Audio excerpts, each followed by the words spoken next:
I'm in a creek bed here below the euxenite deposit near White Signal, New Mexico, and here with my son. And I'm actually trying out a newer version of my meter here that I have dubbed the Gamma Dog. I wanted to give it some trial runs out here in the field, and this creek bed has been running a lot recently. We just got over our monsoon season in this section of the country, so a lot of water's run down here, I can tell. And I believe that some new specimens have washed out, because I'm finding some specimens here in this creek bed that were not here before the last time I was here, because I've been down this creek bed many times. So let's see what my son and I can find here. You can tell this is really wet here, and I've been sticking my probe down in the water, but now it's gotten a lot cooler over here in the hole. And sure enough, I've moved it out here, and it's a pretty hot one. So let's just see if I can grab it here.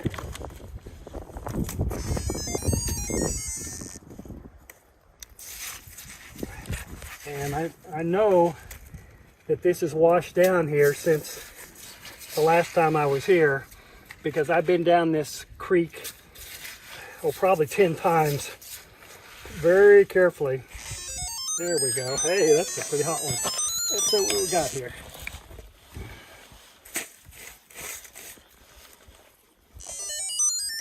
There we go. So I'll even wash it off here. So it's a nice crystal, actually. That is a complete crystal, like they pop out of the pegmatites here. Yeah, this is a very nice crystal. It's terminated on both ends. So that's pretty amazing that after one rain event we get this kind of crystal that washes down here. And I forgot to mention, this is where I just pulled that hot one. There's another one right up above it here that I'm going to dig out next. So here's where I found the first specimen, and this one I just moved. So probably here in this, yep, right here. These things are right near the surface because they just washed down. You know, if they had stayed here 1,000 years, they would have, and lodged there, they probably would have sunk down deeper and deeper in these crevices. So let's see what we got here. Oh, that's not it. No. There we go. Well, it's a nice black one. Let's see if I got some water here. Yeah, this one isn't quite as crystal form, but it's not bad. So this is one of these really dark, glassy ones that I find out here. They're either kind of light green, or they're these dark, glassy black ones. So we're still walking down this creek, and found another hot spot here that on the surface I had a little trouble localizing because it wasn't very strong, and I started digging in this soft sand, and I know there's something down there. It's pretty deep, but it's got to be pretty good. Okay, so there's still something down there, but the real hot one's up here now. So let's just see if I can grab it. Well, it'll be real easy to find. Whoa!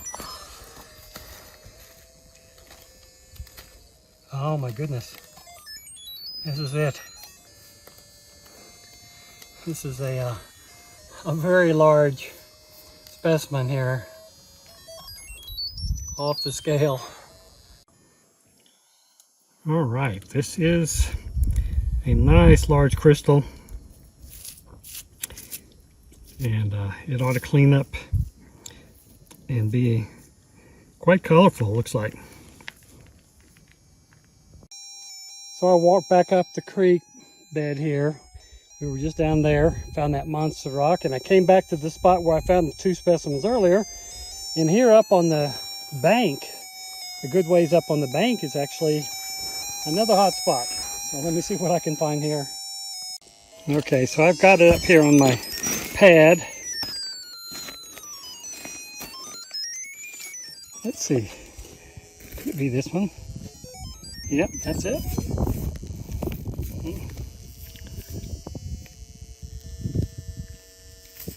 Looks like it could be a nice crystal. Very blocky. Yeah. So these are the specimens that I found walking down the creek. In late afternoon, you can see the sun's going down quickly.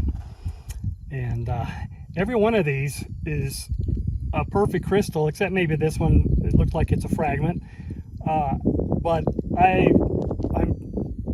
recognize now the different types of crystals that come out of this pegmatite.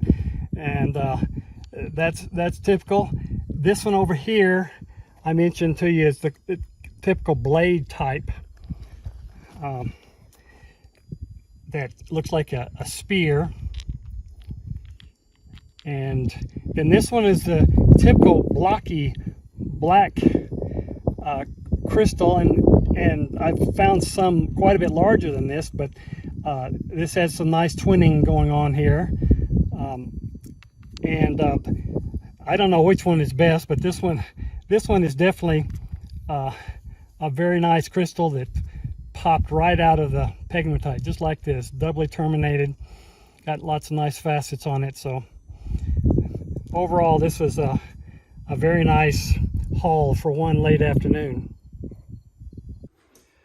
So in the field, you will see me using this instrument, which I now call the Gamma Dog, and because it's detecting gamma radiation coming from the radioactive specimens. And of course, this top part is where the electronics are, and the bottom part is where the probe exists, with the photomultiplier tube here and the crystal here at the bottom. So what I want to do is explain a little bit about the electronics that go into this top portion here. And you'll see that the electronics fit inside this cap here. Actually, it goes this way. And the cap has a little grate here to allow the sound from the speaker to be as loud as possible. So the way that the electronics works is that I've got a little high voltage supply here that I buy from RH Electronics in Israel. And it's a real nice little supply that sends 900 volts. I've got it adjusted for 900 volts. It sends that high voltage over this BNC connector to your probe. And I'll actually demonstrate that here presently. And the signal then comes back via the same connector, and it gets processed, gets conditioned by this little transistor circuit here, and presented to the comparator, which then compares its signal to a reference voltage, which is set by this pot, and the resulting signal is then sent over to this little processor. This is an Arduino compatible Adafruit Feather Sense model, and which then counts the signals, converts them to a rate, and that rate is then used to generate a pulse width modulation signal, which is sent over here to this little speaker. And that's what causes the tones, the variable pitch tones.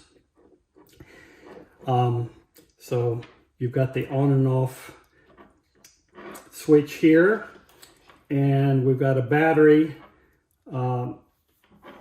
which is charged through this port here. This is a USB port, and the USB port can also be used eventually to upgrade the firmware if that becomes necessary.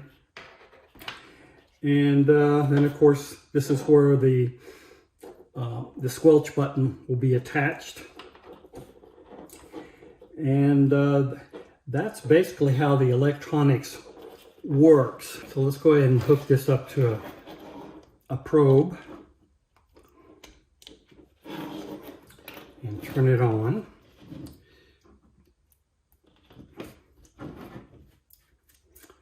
And we'll see if it works. So that's the initial tones that get generated as the instrument is adjusting itself to the background and setting the squelch. And then, you know, as you get close to a radioactive specimen, you start to generate tones. So that's how it works. And I'm going to be taking this out to the field in the next few days to run it through its paces and make sure that this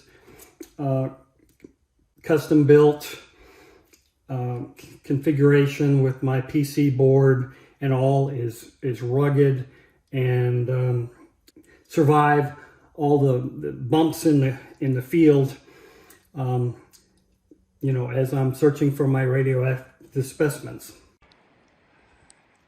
It's a cool and blustery morning here near White Signal. Yesterday I did some collecting down in the creek, and I'm going to head back there this morning. But on the way, I decided to stop and talk about the operation of my radioactivity detection meter, which I call Gamma Dog. And I just want to show you how simple it is to operate. I've designed this to be a really simple. It's got two buttons, and then it's got a speaker up here. So we'll be getting various audible feedbacks from the speaker. But the first thing that happens when you turn the unit on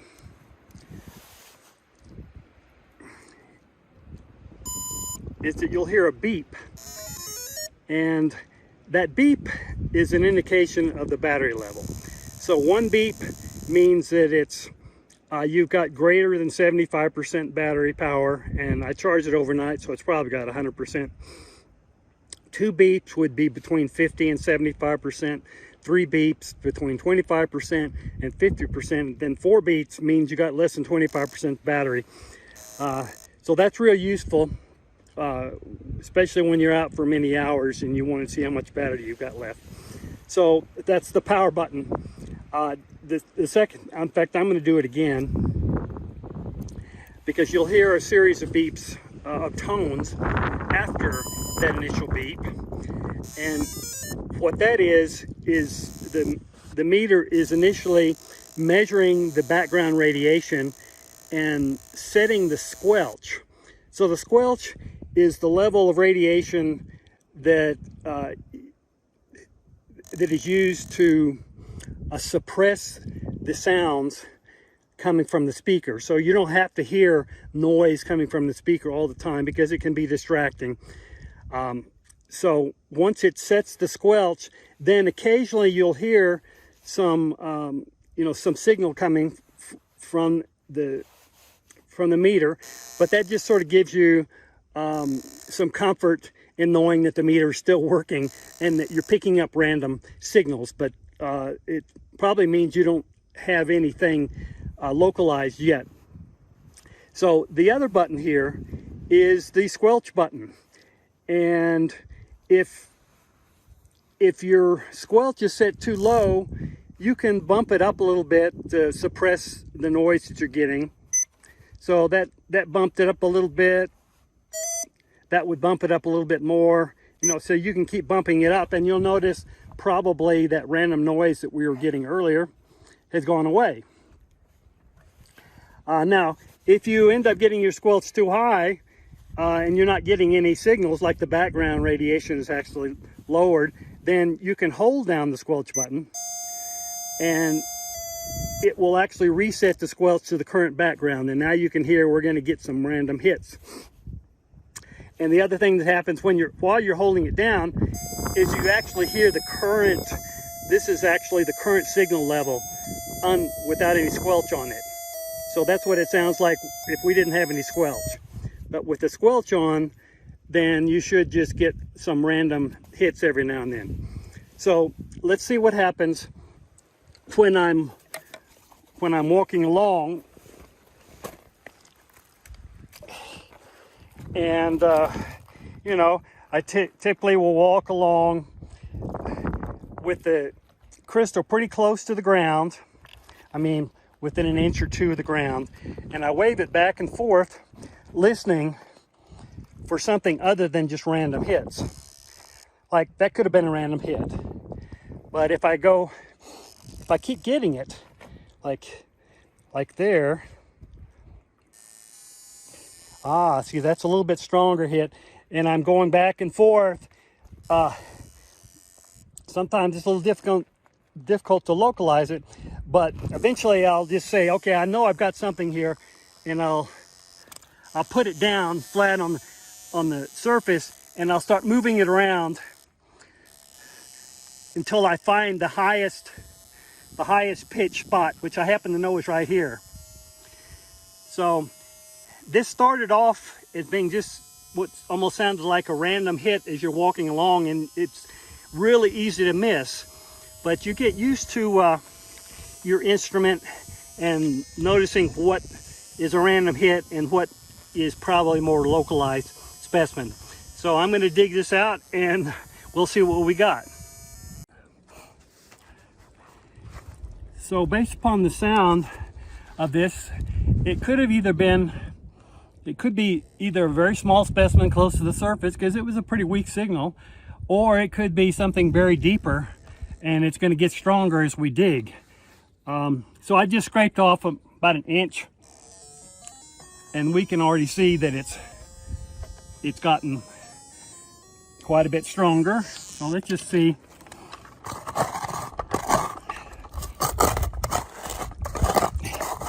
If it gets stronger quickly, then we're getting close. If it gets stronger very gradually, then it could be a really big specimen that's just buried deep.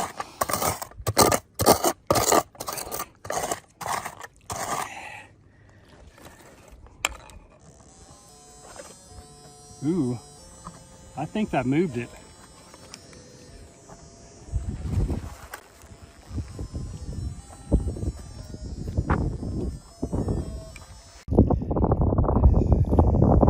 So this turned out to be a small, but actually a nice little specimen. It's got some good crystal form to it. Yeah, so that's a nice find for my first one for the day, and no doubt I'm going to find a lot more this morning.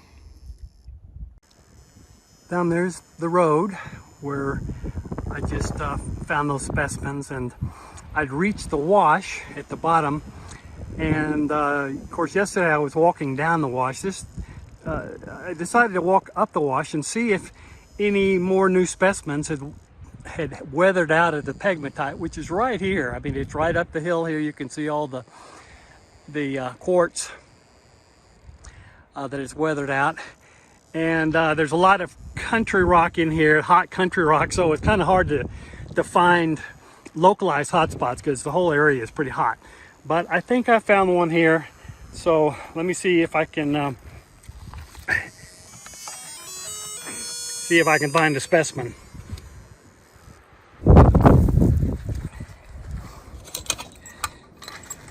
Alright, so I'm not going to spend too much time on this hole because, like I say, a lot of these holes in this area end up being just hot country rock, but this one seems a little localized, so let's see what I can find. It's easy digging too because it's right in the sandy bottom of the wash.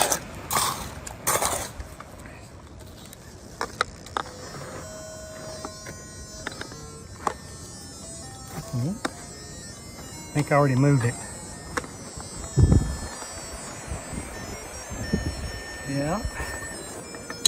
Let's see.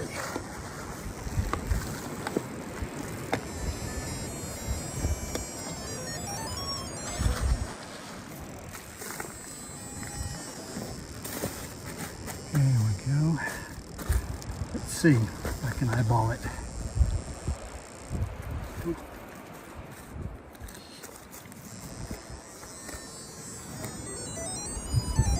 Something over here. There it is. Okay. It's a nice little crystal. Got some good crystal form to it. So I'm walking back down the wash. As a matter of the same wash that I walked down yesterday. And as a matter of fact, I'm still right close to the road that you can see up there. And right below the road is a bunch of debris that's collected. And there are quite a few hot spots in there, but it's a little bit difficult to dig in there. So I'm going to come back with my son a little bit later with some heavier digging equipment, a big shovel and maybe a pick. And instead, I'm going to continue walking down and try to find some more isolated hot spots. And I found one right here.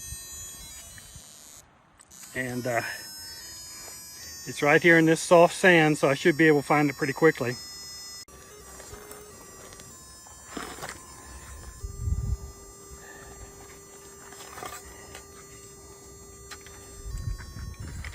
So as I mentioned yesterday, I've been thinking about the notion that a lot of these hot spots that I'm finding right now in this creek are new because of the enormous amount of rain that have happened during the monsoon season here. And as a matter of fact, I've already got water collecting here in the bottom of this hole. And it seems like that I've walked up and down this creek, you know, probably 10 times that I would have found these spots that I found yesterday and that I'm finding right now. It seems like I would have found them, but I guess there are stranger things.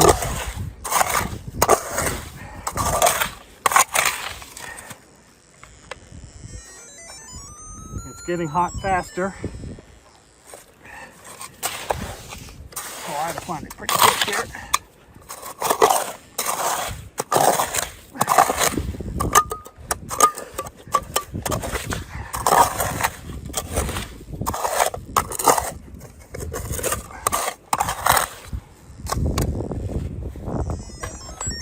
Oh, I would say so. Oh, I think, no.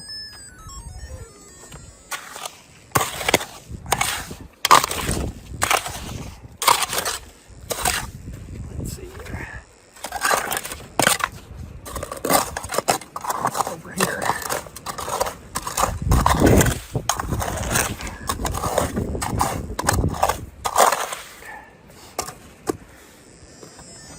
Ah. There we go. Sounds like a pretty big one.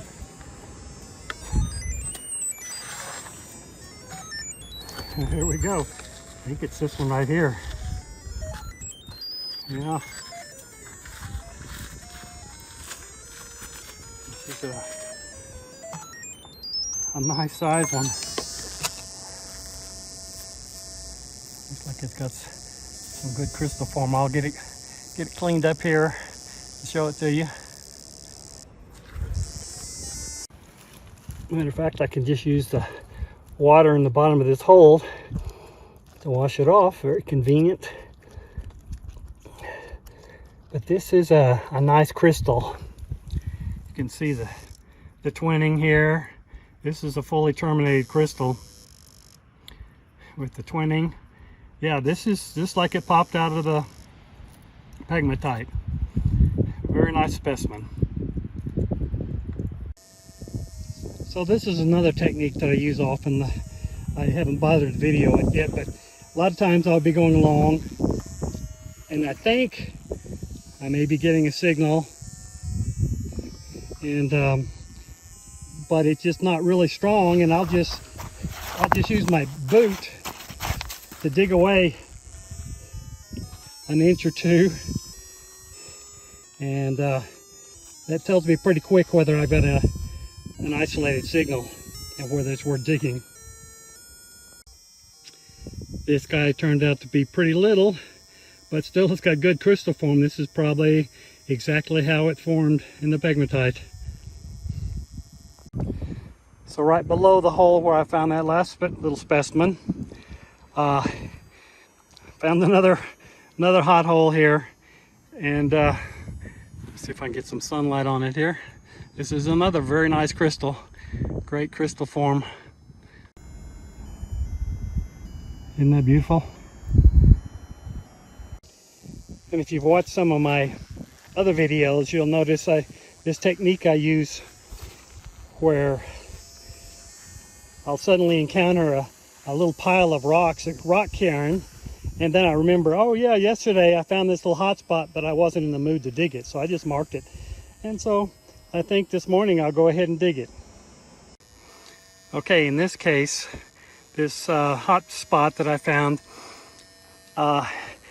very quickly revealed itself to not be a localized hot spot.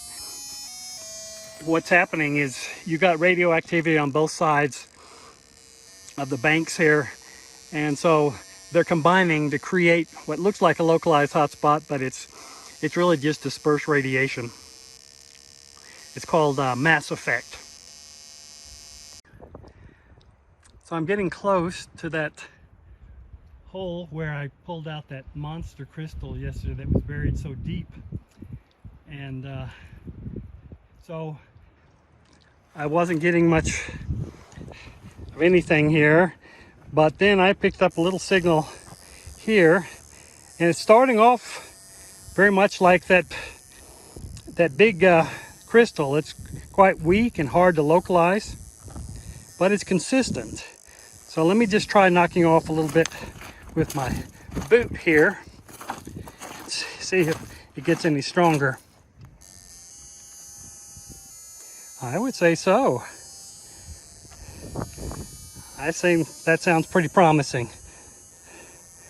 So let me see what I can find. So let's first check our staging area over here. Make sure it's pretty quiet. Seems to be. So we'll get started here. I'm gonna try prying some of this stuff out first. There's a big rock here.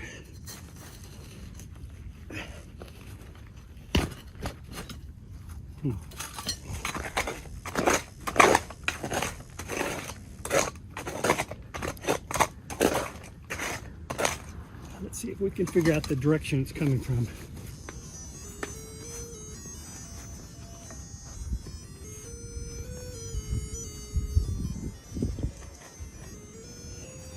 Okay, it seems to be coming away from that, on the other side from that big rock, so I won't bother to try to remove it.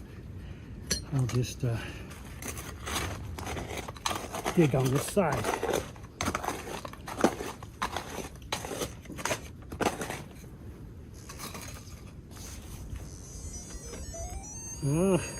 This is starting to sound more and more like that big crystal I found yesterday. It's just getting hotter and hotter. And you can see how easy it would have been to miss. It's just a very subtle signal on the surface.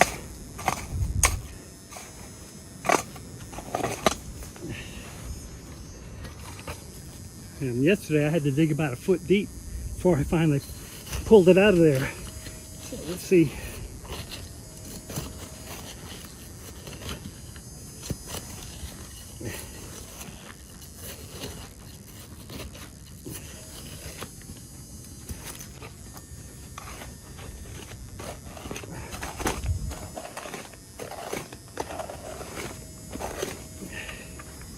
Great moist dirt to dig in, very soft. Oh yeah, it's going to be another monster.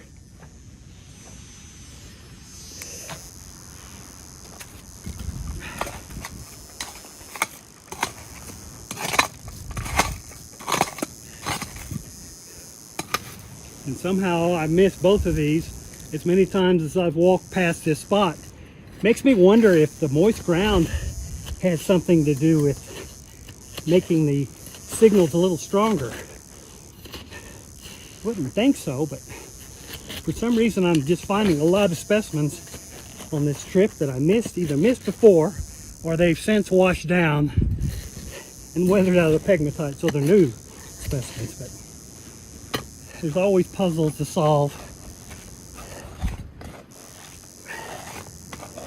when you're exploring an area where the specimens came from and how they got here. Ooh. Okay, let me see. Make sure I'm digging in the right direction, because sometimes I dig right past them.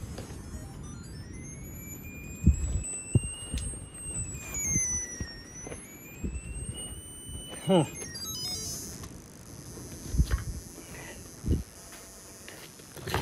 Something on this side or down below.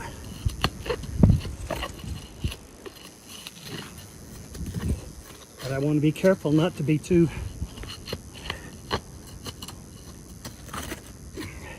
brutal in my digging, because if it's a good specimen, I don't want to break it.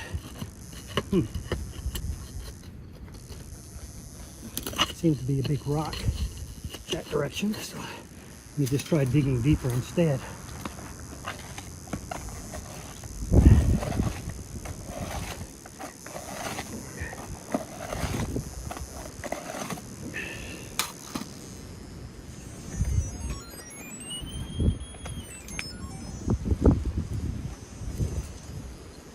Huh. Alrighty, I may have to widen the hole. Let me go ahead and widen the hole a little bit. Try this big rock out of here.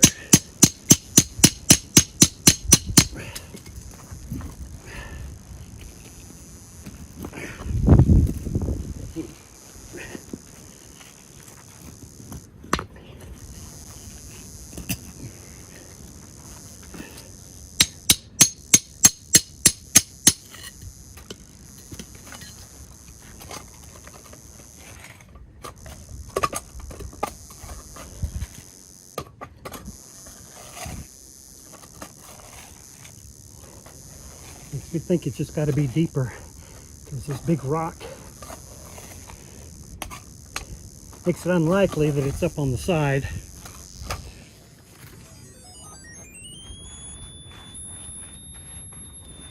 Sounds like I'm getting closer.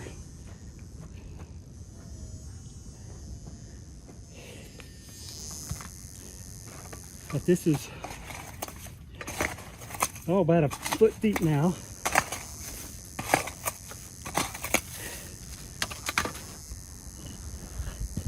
So, getting harder to dig unless I can make this hole wider.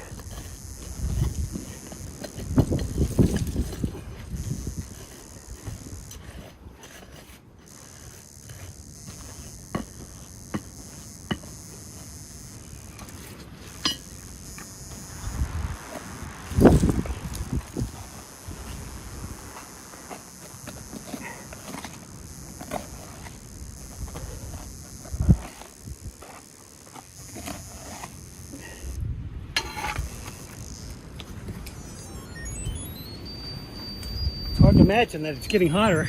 I think it is.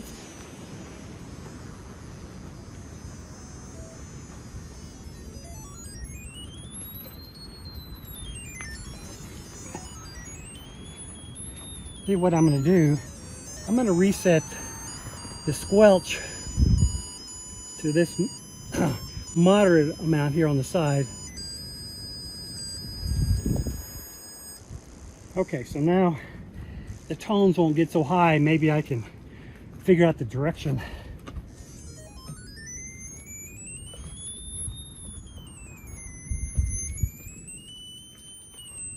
Yeah, that's helping me. That's actually helping me determine the direction now. I think it's more to that side. So it's a good application for the squelch. When the tones get so high, it's hard to distinguish the frequencies.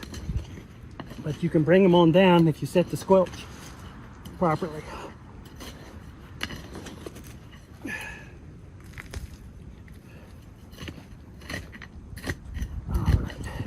I think I'm gonna get it here pretty quick.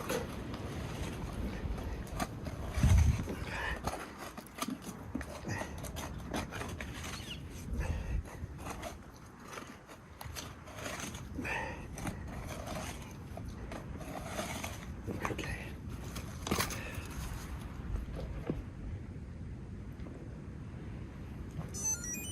Yep.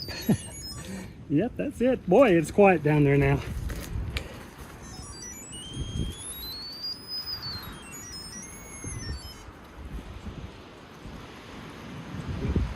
That's not it.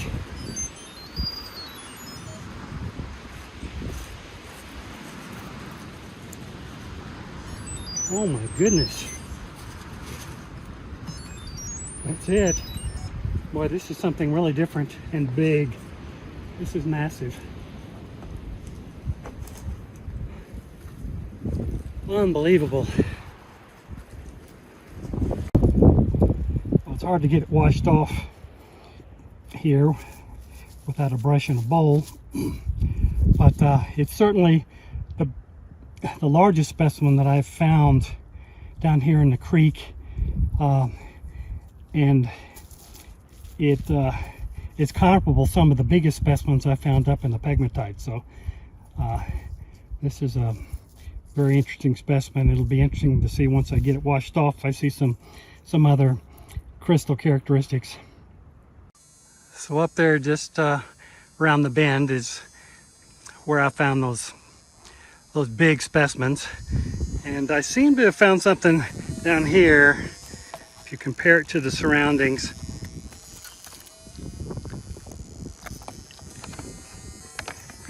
I don't know.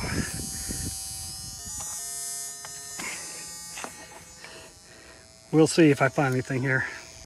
So up there a ways is where I found those giant specimens, and I found a spot here that looked promising, but then didn't turn out to be anything. But as I walk down here, it's pretty quiet, and I'm getting a signal. I check the sides here, make sure that it's not just a mass effect. Doesn't appear to be. Pretty localized signal. So to be sure, I'm going to give it the boot test. Get rid of some of the sand. Oh yeah. Getting stronger, so let me see what I can find here. Matter of fact, I'm going to just try to find this with one hand. I think the digging appears to be pretty easy. So I'm just going to see if I can find it pretty quick. Of course, it could be real deep as well, in which case I'm going to have to put the phone down to do it. But let's just see. Well, it's definitely stronger.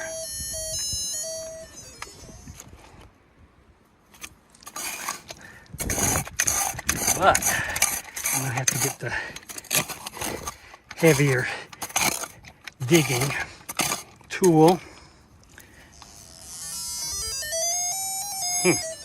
That looks promising. So this strip, I've even got a little tripod for my phone, so sometimes I can get better shots.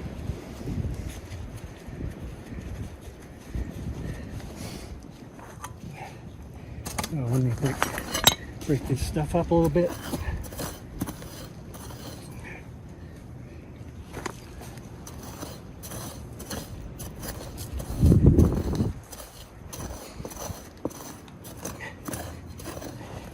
Definitely easier to dig when you've got two hands to do it.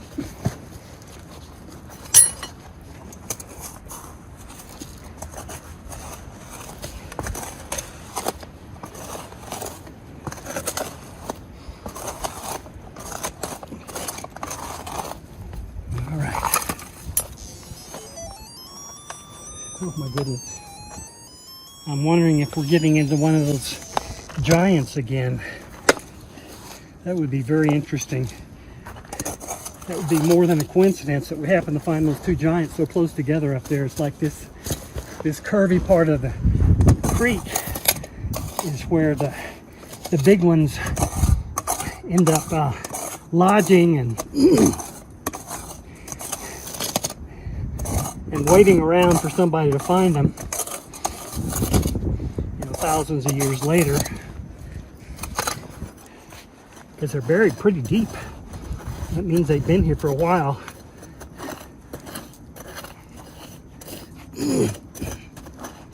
But boy, it's a beautiful day to be digging out here. Probably in the 50s and sunny.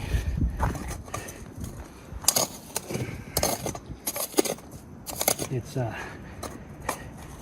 middle of October,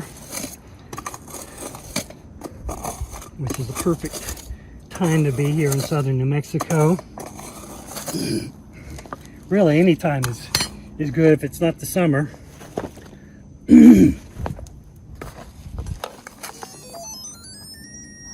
Whew.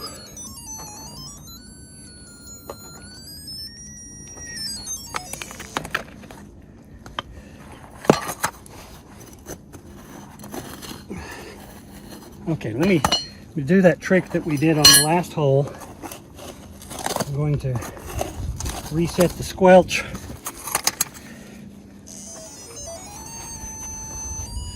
Right in here. Okay, now let's see if I can figure out the direction a little bit better.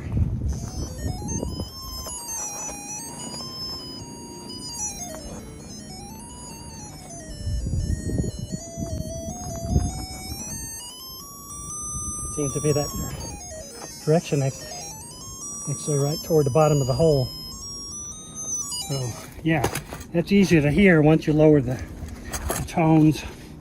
Set the squelch a little bit higher so that the tones end up being lower. And as you may have figured out, I start the tone generation at the squelch level.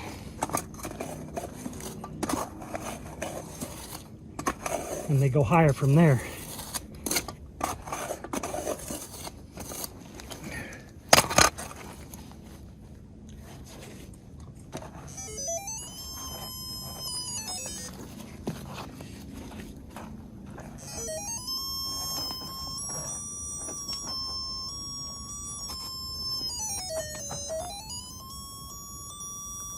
I might even set the squelch a little lower. A little higher, actually.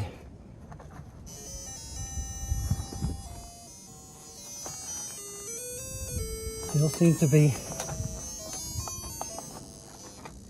checking the sides.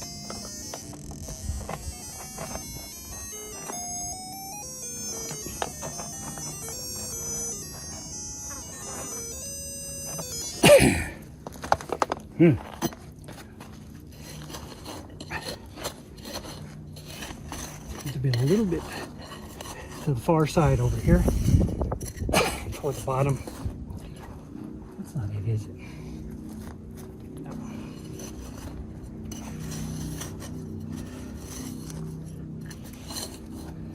This is where a big shovel would come in handy. I'm gonna come back here after lunch with my son and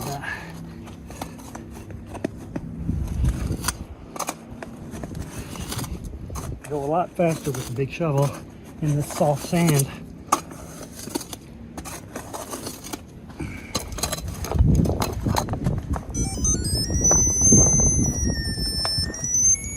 Seem to be getting closer.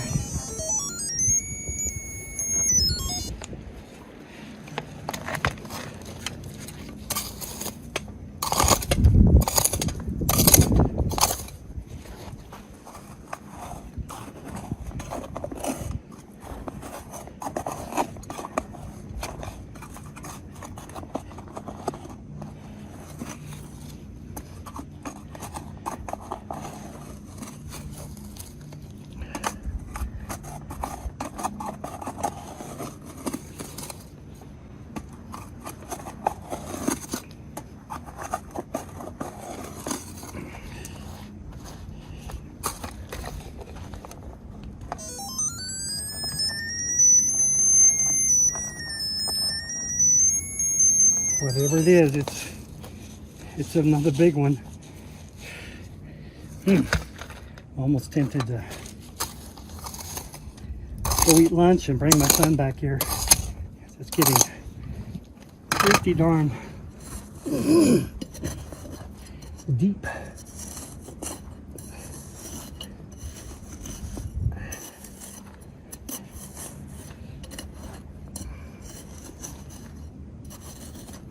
But it's hard to stop digging once you know you've got something nice.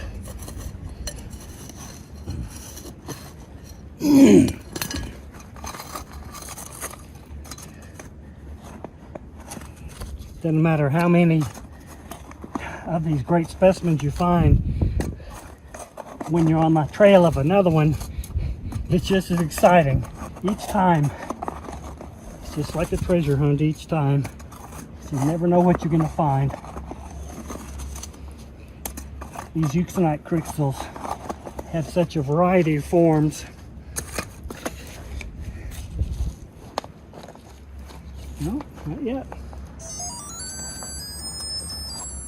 Makes me wonder if I'm digging past it.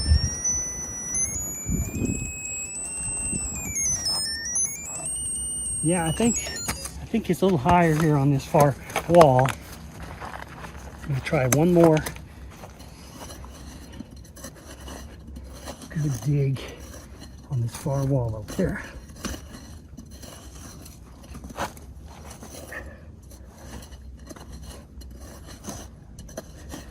This one may bring it out.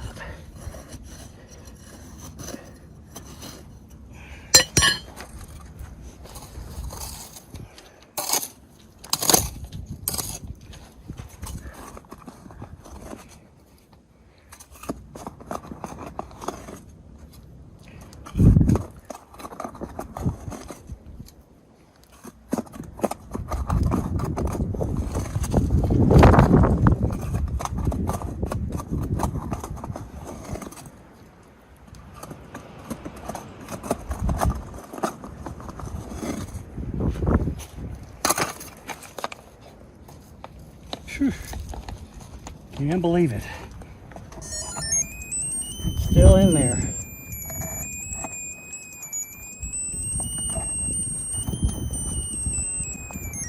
And even after resetting the squelch, it's a way off the chart.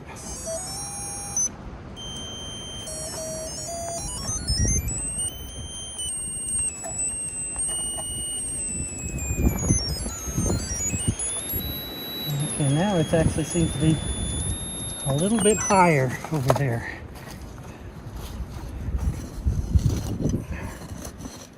I think it's going to come out here pretty quick.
Oh, can't believe it.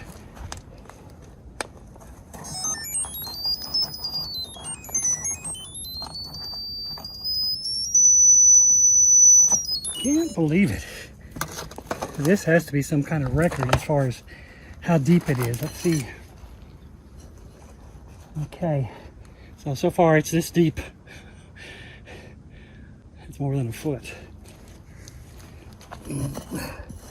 This monster has been here for eons. It's kind of got some roots under a bunch of roots.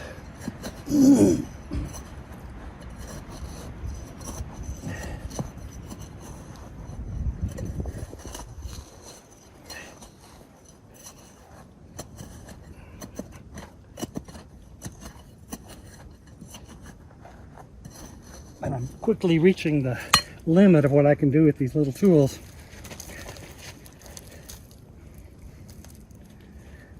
So let me try one more.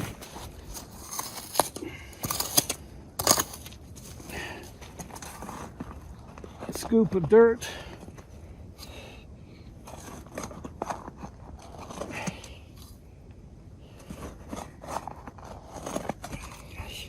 Just has to be in here.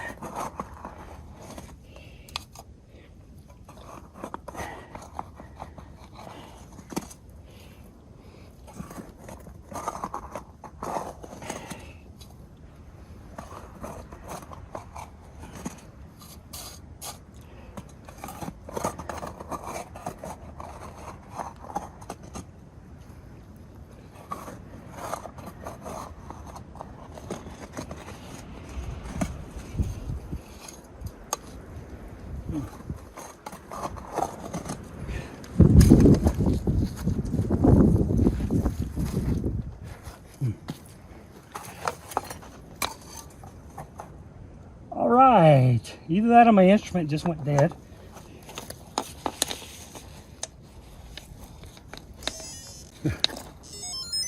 There it is. All right.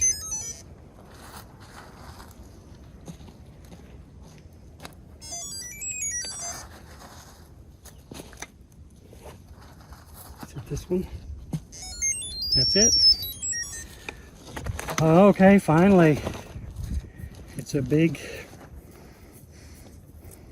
nugget.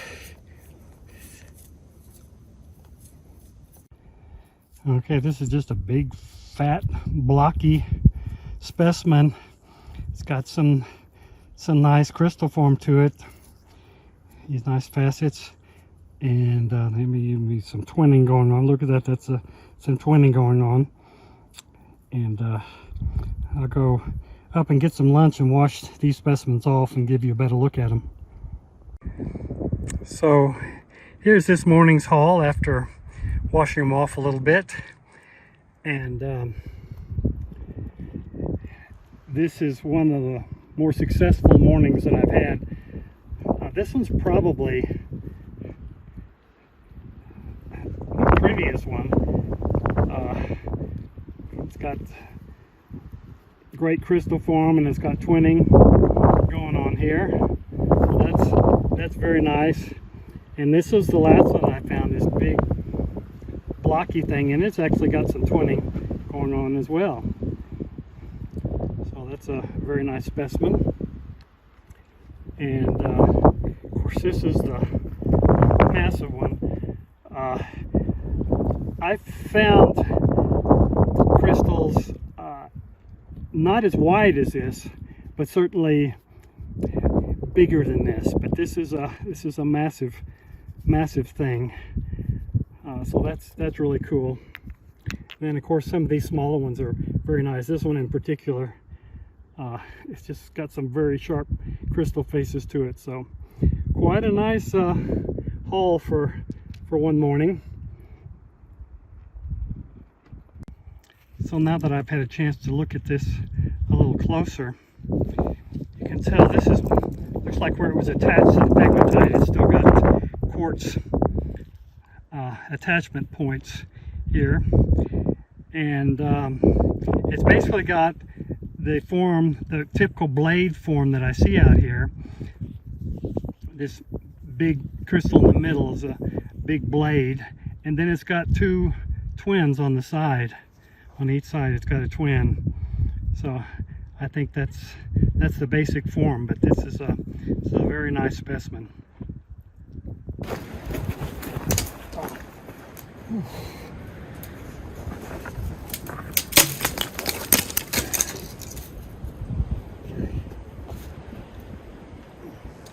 So this is that hole that we dug that really hot specimen out of. yesterday, and it's still kind of hot. So I think there's something there. And so Zach's gonna help me scan the dirt as I bring stuff out.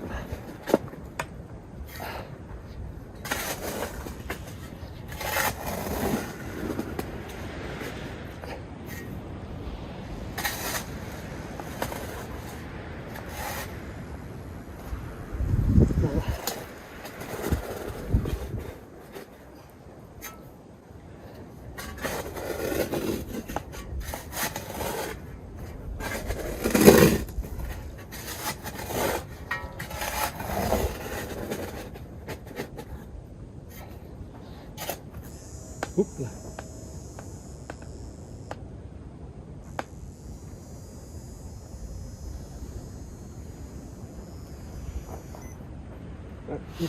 Yo en puedo, o menos para cambiar.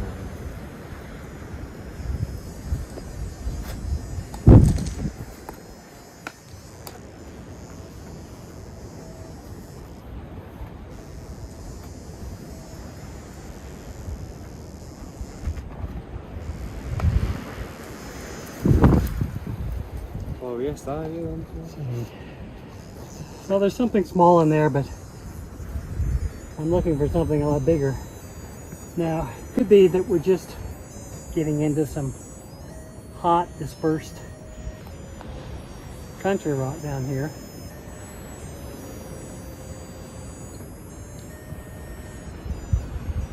And that, I'm inclined to think that's the case.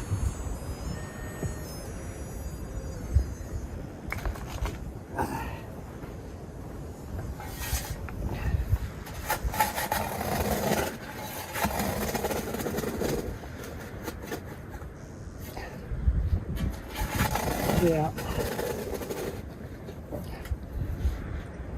I'm just scraping up against some really hard country rock down there that's got dispersed radiation. So we'll be happy with the one big specimen we pulled out of this hole. So I've followed the wash down as far as I've ever come before, which is right before it takes a big turn here. It is joined by another wash that comes down the hill from the same pegmatite, and I've never gone down this part here, but I don't know why I wouldn't find specimens in this part as well. So let's see what I can find. And immediately I got this big hit. Almost sounds like it's right on the surface. Huh. So let me see if I can find it in real time here.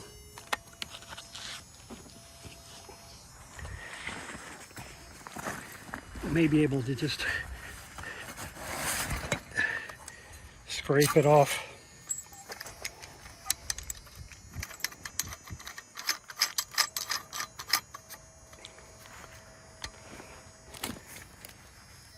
So let's try to find exactly where it's at.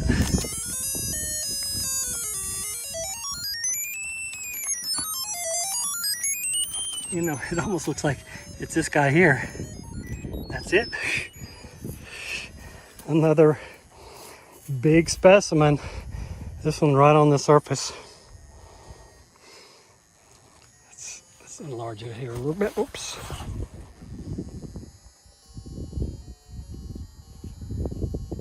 Yeah, that's pretty nice to find that sitting right here on the surface. That tells me I haven't come down here at all, because I would have found this one immediately. So just a few feet up there is where I found that big specimen right on the surface, and walked down a couple more feet and found another. Actually, it feels like it's, I don't know, there may be more than one here. Ooh. Oh, hold on. I'm trying to get my backpack out of the way. There we go. Now that makes more sense. So, I know I've got something really close to the surface here.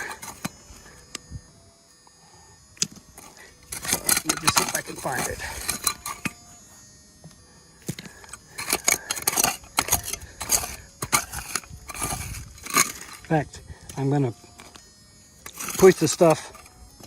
Oops, I think I found it already because it's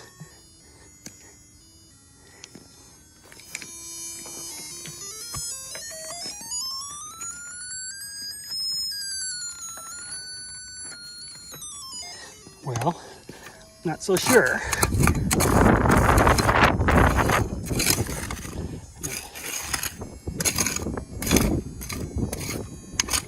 Sure sounds like I'm getting the signal down here, doesn't it?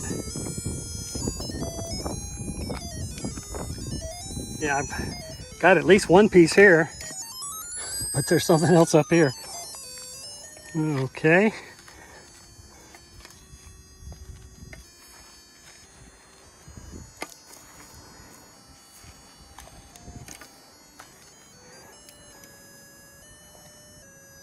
Whew.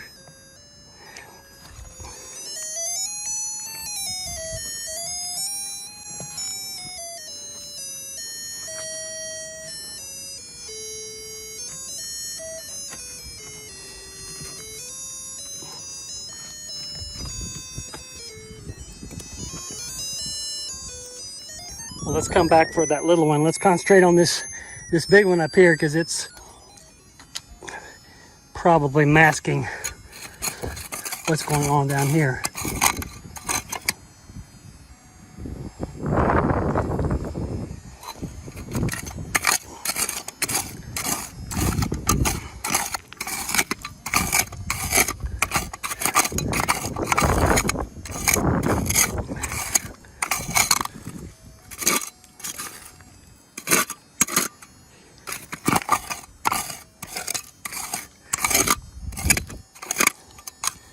Okay, well this is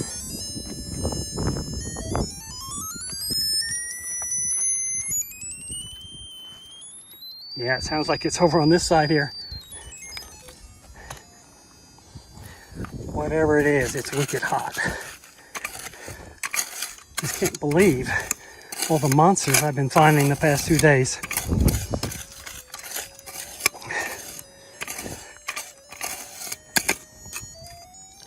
It's getting hotter.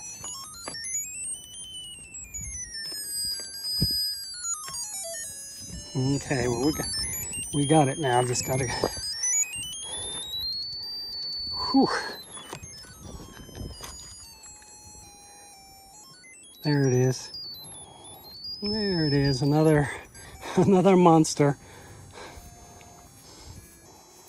Look at that.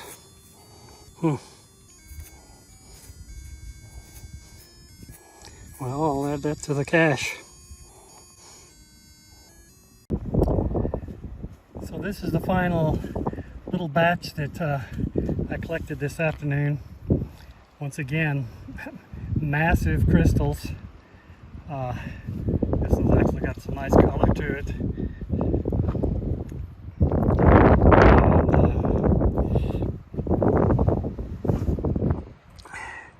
So we're gonna actually break camp. We've decided it's getting really windy and it's supposed to get really cold tonight. So we're gonna call it quits while we're still ahead. This has been a great trip. Collected a lot of nice specimens in only a day and a half. So until next time.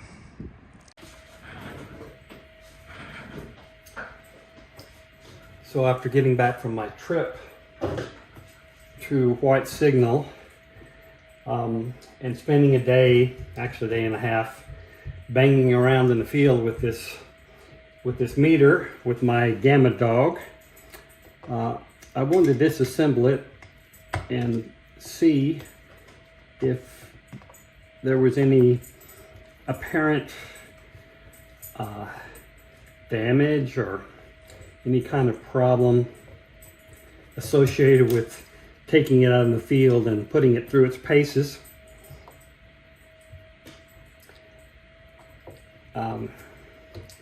This is the first time I've taken a production unit out, and by production I mean that I'm using a PC board that I engraved here in my shop, and did other things to ruggedize the unit. Here's my PC board. And, you know, so if other people are going to use this thing, I want to make sure that it's as reliable as possible. And so I'm just going to inspect it here for, I see a little bit of dust on the speaker, which is kind of inevitable because it's got to have holes in the speaker grate so the sound will come out. Otherwise, I don't see any damage. I'm looking to see if anything became loose in the process. Everything seems to be pretty tight. So I'm going to turn it on here.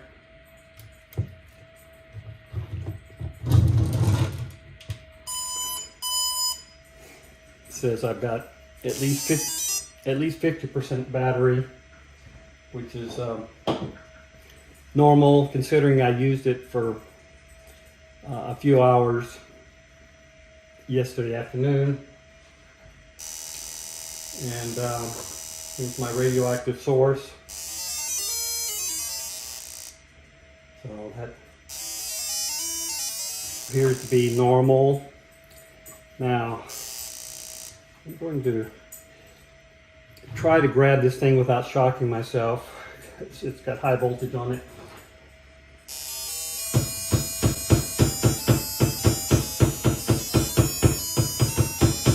Bring it around a little bit, see if I notice anything.